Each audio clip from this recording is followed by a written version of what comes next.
Hi friends అందరికీ. ఇంకా పప్పు కడిగిన నీళ్ళు ఉంటాయి కదా, మనం కందిపప్పు కడిగిన నీళ్ళు, కాకపోతే ఏ పప్పులు కడిగినా ఆ నీళ్ళు వచ్చేసి చెట్లకు పోస్తే మంచి బలం అన్నమాట. అట్లనే ఎల్లిపాయ పొట్టు, కూరగాయల ముక్కలు అన్నీ కూడా వేస్తాను. నేనైతే ఇంకా చెట్లు అయితే పుదీనా మొక్కలు మటన్ నాటినండి, వాటి కోసం పోతున్నాను అనమాట పైకి. ఇంకా ఈరోజైతే మొత్తం మబ్బులు పట్టిందనమాట వాతావరణం. నైట్ అయితే పెద్ద వర్షం వచ్చింది. ఇంక ఇప్పుడు కూడా లైట్గా పొద్దున కొంచెం చిన్న చినుకులు పడ్డాయి. వాతావరణం అయితే చాలా సూపర్గా ఉందన్నమాట పైన.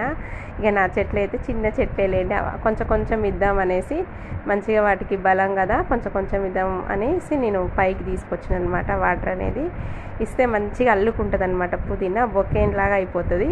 ఇక కొంచెం కొంచెం మనం అప్పుడప్పుడు పప్పు నీళ్ళు, కూరగాయలు కడిగిన నీళ్ళు అవి పోస్తే ఇంకా మనం ఏ ఎరువులు లేకపోయినా మంచిగానే వస్తాయి అన్నమాట చెట్లు.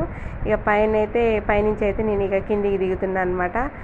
పని అయితే ఇక మొత్తం అయిపోయింది. పిల్లల్ని పంపించిన, ఇక అంట్లో అయితే తోముదామనేసి మొత్తం ఇక పప్పు నీళ్ళు పక్కన పెట్టినగా అవి అయితే ఫస్ట్ చెట్టుకు పోసేసి వద్దాం అనేసి వచ్చినండి.